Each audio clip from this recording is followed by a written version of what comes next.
Welcome to the Prophecy Club. I've got a really important, and I might also say difficult to produce program for you today because I've got some really important information. As a matter of fact, the most important information is going to be about the last fourth. Okay, so let's get to it. Topic is October 1st, apparently the battle is about to begin, and it's going to start with a shipping shutdown. In other words, the battle between light and darkness is about to start going to a whole new level.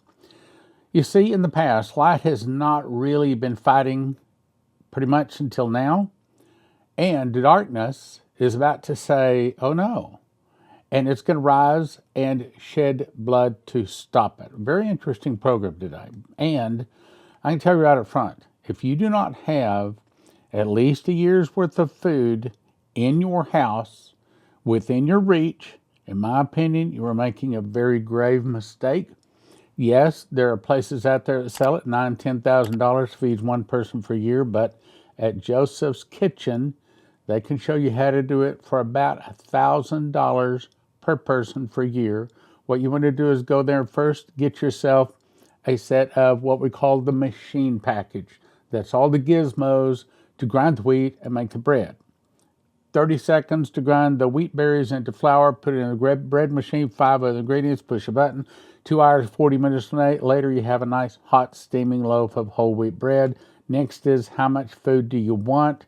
1 person, 2 person, 4 person, 6 person packages, and also how do I do it? All of that is available at josephskitchen.com. josephskitchen.com. Also, I understand that the red wheat is still open and available. You buy a 50-pound pail and you get another one for free right now.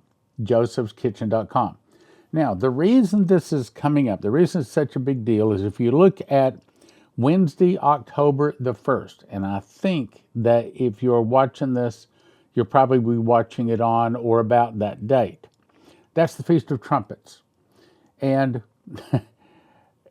everything starts there. I mean, that is the Jewish start of the new Jewish year.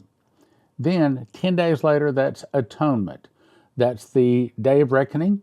That's the day when the dead report to Jesus for the final judgment. It's also the date that could be the final Jubilee, and that could be the release of all hostages, really, not necessarily Israel, but the release of prisoners, the release of debts, and that also could be the start of the wealth transfer to the church that Shane Warren has talked about. And I've talked about this, so I'm not going to go through it much, but right now we're at September, and the BRICS Summit comes up the 23rd or 4th of October, and that could be the start of the fall of the dollar. The election is on the 5th of November. The counting of the Omer next year is 13th to 21st. That could be the split of America with the earthquake. That also could be a tsunami hitting because of a meteor hitting. A whole lot of things coming up. All right, let's get started because I've got a lot of information today. So, what is going on in October? This is the best summary I can put together.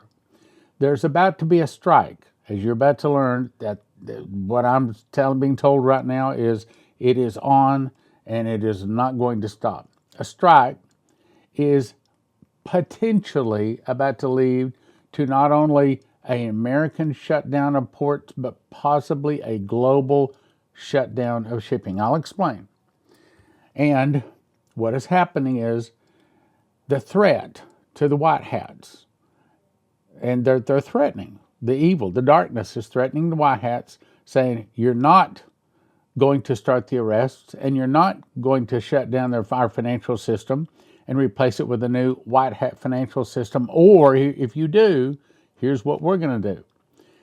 Again, the white hats have a plan. The plan is that have the White House, here's the question, have the White House shut down airspace above Washington, D.C. to keep the cockroaches from fleeing. Unconfirmed reports say congressmen can't be arrested while in session, and the reports are that Congress is in recess from October 1 to 31st, meaning The massive arrests could, I don't have any confirmation that they have or will, but they could start October 1, 2024, as in potentially today's program, which might be a very good idea for you to pass this along to other people. This particular website says that there's 463,000 sealed indictments. A sealed indictment means they've got the reason to arrest these people and put them on trial. I don't think it's going to be a civil trial. I think it'll be a military tribunal, and it'll be quick, harsh, and pretty much final.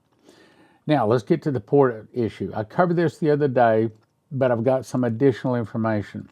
Essentially, port officials are now bracing for potential dock worker strike all up the East Coast, really all over America, but especially the East Coast. Some $240 billion in goods move through these two ports each year, some 600,000 local jobs from Maine to Texas, 60% of U.S. shipping traffic, and what I'm about to show you, is it's already decided. There is going to be a strike, and it's going to be some bad stuff. All of this, I read it the other day, so you can pause and you can read it if you want to. But let me get to the more important stuff. Next article, port strike will bring another hit to farmers. What are we talking about? These are all the cities where the ports, they say, will be shut down. The strike will hammer the U.S. farmers. 45,000 members at the East Coast may go on strike beginning October 1. By the time you're watching this, the strike has probably already begun. And the strikers are demanding a ban on automation and an increase in wages. Oh, that's not all, okay? A strike would have a domino effect. It would shut down things like storage, rail, truck cargo, food supply like chickens, beef, pork, dairy. If those are stacked up for months, they'll all go bad, okay? So, I mean, it could be not just you can't get parts for your car, you can't get parts for your house or your new computers, but I mean, you might not be able to get food. East Coast port strike set to start Tuesday, this article says, and it says that Biden can, but they do not expect him. He's already said he is not going to intervene to stop it. I believe that this is the Molochs forcing all of this, because they said, as they told Benjamin Fulford, we'll rule this planet for thousands of years and we'll destroy it rather than give it up. So this is them making good on their promise. If we don't let them rule us, then they will shut us down and kill us. And this is part of it. Business Roundtable warns strike could cost economy billions, roughly $5 billion daily. Ports from Maine to Texas are all involved. Here's the point, though. For months, the union has threatened to shut down the 36 ports it covers if employers like these other companies, and opens a new tab as APM terminals in North America do not deliver significant wage increases and stop terminal automation projects. I hadn't even got to the big news yet. Dockworkers vote to strike on Tuesday. Buckle up. The impact on everything you'll buy will be going up. This strike started June 2024 when talks between the management and strikers stopped. So, I mean, they've been planning this since June. Okay, it's already a foregone conclusion, says this article. 6 years ago, they were given a wage increase, but last year, their West Coast counterparts received a 32%. How'd you like to have a 32% wage increase? Here's the sticking point, but today they're demanding a 77% increase in wages. What company can pay a 77% increase in wages? In other words, the workers are not making reasonable demands. They are, I think again, it's Molochs, people behind the scenes that are causing this. That is a man-made, on purpose shutdown. Has nothing to do with their wages, has nothing to do with they don't want automation. Let me show you. Dock workers strike. I'm about to show you two videos, and you can speed through them if you want to, but at the end of them, I'm going to show you the main point I've got to bring to you today. First video is a woman talking, 4 minutes, 12 seconds. The next video is a bald man talking, and he helps you to understand. Then I'm going to bring you the thing that's going to be shocking to you, okay? Stay with me after the videos.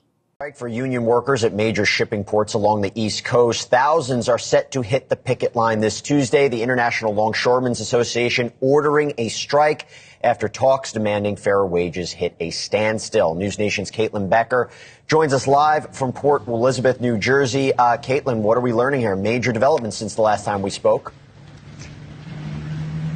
Yeah, truly, Jesse. I was not expecting to hear this today. We're 36 hours before the deadline, and the ILA sent out a communication announcing that they're absolutely going to strike. They're going to walk off the job when their current contract expires. Now, it's a 6-year contract. Each of these contracts are 6 years, and the expiration date is midnight on Monday. So 12:01 Tuesday, these workers are going to walk off the job. There's going to be a full-on work stoppage up and down the East Coast and parts of the Gulf. Now, the ILA has not released any details specifically about exactly where these picket lines are going to be. They said that's going to come likely sometime tomorrow.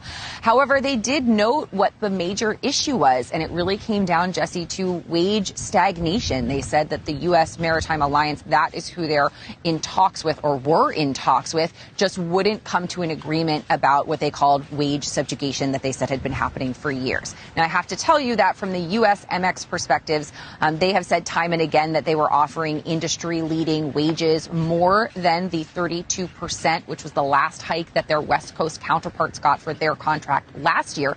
But the ILA wanted a 77% wage hike, and they just couldn't come to an agreement.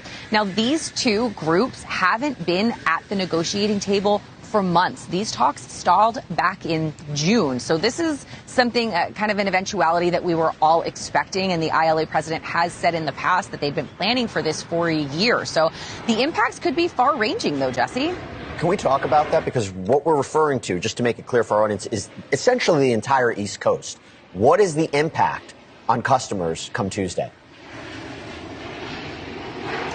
Could be pretty large. Probably Tuesday itself, we won't feel it, but the ripple effect, according to retail experts, are things that we could certainly feel. And you said pretty much the entire East Coast, and I actually want to read you the list of the 14 ports that are going to be impacted. They're, of course, the port of New York and New Jersey, which is where I'm at right now, as well as the ports of Boston, Philadelphia, Baltimore, Norfolk, Wilmington, Charleston, Savannah, Jacksonville, Miami, Tampa, Mobile, New Orleans, and Houston.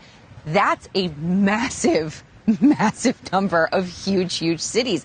And every single good you can think of flows in and out of these ports. So as I said, the ripple effect could be pretty large. We could be seeing increases in shipping costs, delays in shipments, this backlog that that's gonna sit untouched, not being able to be loaded and unloaded, because that's specifically what we're talking about here, the loading and the unloading of these shipping containers. And one of the things that the union had a problem with was the thought that their jobs could be automated in the future. I think we're hearing that in a lot of different industries, and that's, of course, a sticking point here as well. Now, full automation is off the table. There is a current ban for that already, and the USMX said they're going to keep that. However, they wanted to negotiate semi-automation, and these big cranes that you see behind me at this port, those are things that could potentially be semi-automated or fully automated, and that means these workers could potentially lose their jobs in the future. So in addition to, of course, all of these shipping issues and the ripple effect that could have with commerce as we ramp into the holiday season, all these people are going to be out of a job, too. So hopefully the strike won't last for too long, and these two can come to an agreement on each side kind of getting what they want. And we do know that the White House had tried to get these two sides back to the bargaining table because they wanted to avoid this exact situation that we are going to find ourselves in on Tuesday. However, the Biden administration has said that they support collective bargaining, and they've never tried to intervene in a strike in the past, and they're not going to now. In today's world, I'll cripple you. I will cripple you. On today's episode of What's Going On with Shipping, will the ILA strike on October 1st? These people today don't know what a strike is. Right. When my men hit the streets, from Maine to Texas, every single port will lock down. You know what's going to happen? I'll tell you. First week, be all over the news every night, boom, boom. Second week, guys who sell cars can't sell cars because the cars ain't coming in off the ships. They get laid off. Third week, malls start closing down. They can't get the goods from China. They can't sell clothes. They can't do this. Everything in the United States comes on a ship. They go out of business. Construction workers get laid off because the materials aren't coming in. The steel's not coming in. The lumber's not coming in. They lose their job. Everybody's hating the longshoremen now because now they realize how important our jobs are. Now I have the president screaming at me, I'm putting a Taft-Hartley on you. Go ahead. Taft-Hartley means I have to go back to work for 90 days. That's a cooling off period. Do you think when I go back for 90 days, those men are going to go to work on that pier? It's going to cost the company's money to pay their salaries.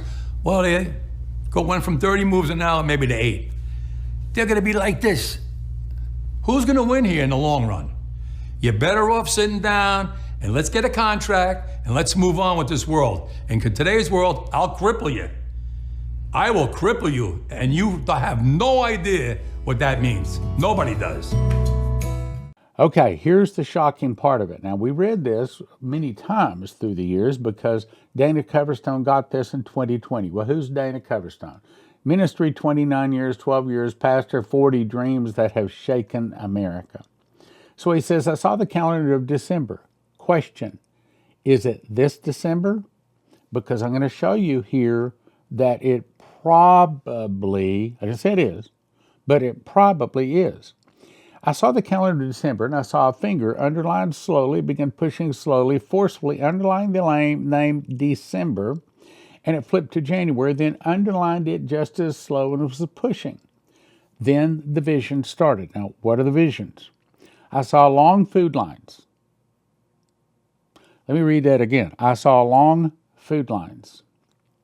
Could it be that this picture behind me is about to be a modern picture?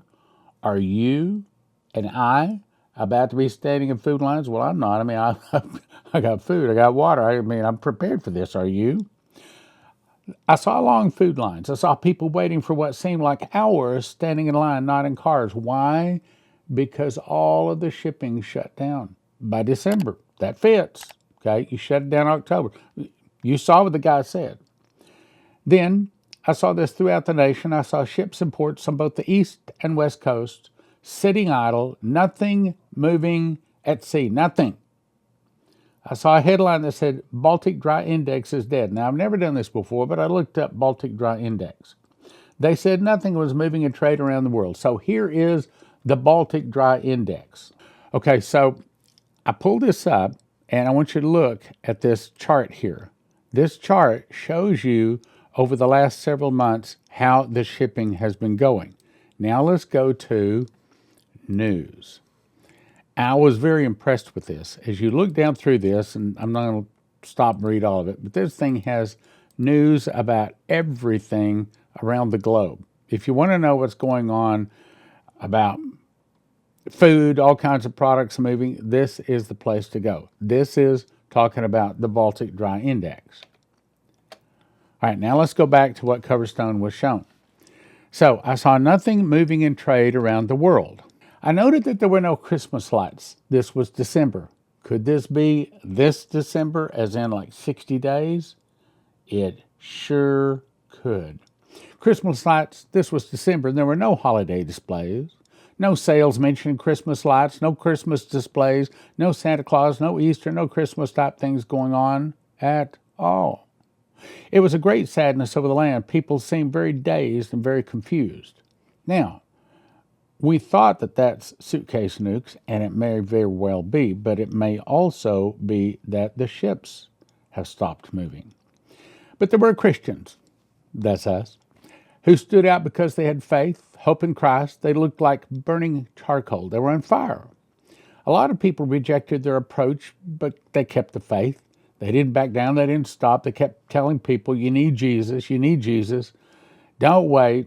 A lot of their message was rejected, but there was also a lot of them that received it. Brothers and sisters, that's what we're looking for. We're looking for the great revival. I saw what looked like shopping malls had been converted into shelters, living quarters, okay? That's probably not just because the shipping containers stopped moving. My guess is that's probably talking about suitcase nukes. Like after the Hurricane Katrina, people sheltered in football stadiums. The businesses in those shopping malls were all shuttered. I saw people on cots. I saw food outreach. I saw people who are misplaced. This was not like a homeless shelter. This is something bad had happened in the nation. I continued to see shuttered properties. People wearing coats. Why? Because this is December, this cold part of the year. People inside their homes looking out, wondering what's going on. When I look at people looking at their curtains, I keep seeing this dark, gray, snow-like stuff on the road. And what would that be? That would be fallout. Fallout from suitcase nukes going off. It wasn't pure white snow like after a fresh snowfall. Then I saw headlines reading, nationwide outages plague the Southwest. Okay, that's not ships not moving. That's suitcase nukes frying the EMP, which, by the way, if you have one of these on your car is going to start. So they say. You get this at EMPShield.com, EMPShield.com. And if you use the promo code PROPHECY, you get a discount and it helps your prophecy club. They also have them for your house. I'd recommend you get them. You're running out of time, guys. You might not be able to even get all this stuff and get ready if you haven't even started. Nationwide outages plague the Southwest. Another headline said, Americans don't know who to blame for the darkness. Why? Because most Americans don't know that there are suitcase nukes hidden in America since the 1980s. Some of the darkness stretched into Canada. Why? Because our electrical system is tied to their electrical system. Canada probably doesn't get a suitcase nuke hitting it, but because it knocks out our system, it also affects them. I saw America with lights flickering. In other words, they're trying to get the electricity back on. It was like the whole country outlining the United States of America, including Alaska and Hawaii. It was like a light before it goes out. It flickers and starts flashing. I looked at America. It was like a light bulb about to go out. Then I saw vultures with food hanging out of their mouth. These vultures were heavy and fat with rotting food hanging out of their mouth, and I saw depression as a creature with a face mask and a smile, but it was choking people, pushing them down to the ground. Why? Well, when the electricity goes off, 2 to 5 to 10 days later, all of the food in the refrigerator and the freezer is rotten. People throw it out, and that's hence rotting food hanging out of the vultures' mouths. Then I saw a St. Louis Arch. I saw people standing out of the St. Louis Arch wearing very expensive business suits and expensive watches. At their feet were large briefcases that reminded me of nuclear briefcases. Why? Because that's exactly what it is. It's a suitcase nuke. Suddenly, and by the way, he didn't even know that there was such a thing as a suitcase nuke. I talked to him about that. Do you understand what you're saying? No, I understand it. Suddenly, all the alarms went off at the same time. In other words, they want to set the suitcase nukes off at the same time. I've talked about this many times. Same time, they grabbed their briefcases, jumped into the black SUVs, drove off in all directions. I noticed each of them had a Wall Street Journal newspaper under their arms and dark sunglasses. Then I saw more headlines about market crashes, yields lost. One of the headlines declared sympathy for the swastika. In other words, people want to be communists. They want to turn to America into a communist nation. I saw tired crowds. Many had lost resolve to fight. But in the midst of this, groups of Christians were going around spreading hope, saying, remember Jesus. He had to flee in the winter and keep encouraging people with faith. I saw lights all over the country. These lights were churches. These churches were keeping warmth and hope in their community. Remember what Shane Warren said, that the government couldn't give the dole-outs anymore. Remember, we want our entitlements. And they had to go to the church. The church had the warmth, the food, the shelter, and the protection. They had to go to the church. Then the white figure arose, in other words, the angel, and said, brace yourself. Brace yourself on the word and my promises. Do not rely on your own strength.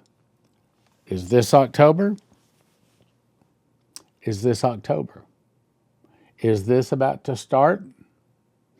Is it by the end of the year we're going to see these things? Here's another thing. If you have not called 800-200-GOLD, if you have not got any preparations, then you need to start moving. You're probably out of time. If you don't want to lose your life savings, if you have an IRA or a 401k, the thing to do is call 800-200-GOLD. 800-200-GOLD. These folks are Christians and they specialize in helping people not lose their life savings in the event of a stock market crash and things like that. Look, most of the 401ks, most of the IRAs are in paper, backed by paper, and as Lindsey Williams says, if it's in paper, it's worth the paper it's written on. You can lose it all. 1-800-200-GOLD. 800-200-GOLD. Hey, give them a call. Doesn't hurt, doesn't cost you anything. See if they can give you some good advice. If you're out and about and all of a sudden you need gasoline, you need food, and the credit cards aren't working, they aren't taking dollars, then one of the best things to have is right here. It's a prepper bar. Each one of these is a little bit bigger than a credit card. Will fit in your purse or your billfold, and it breaks into various pieces. So you could give them part instead of maybe more silver, more gold than you need to. Carry it right in your billfold or your purse. This particular one is 5 bars. You don't necessarily need to carry 5 bars with you, but you call 844-771-1776 or prophecyclubbar.com. prophecyclubbar.com. 844-771-1776.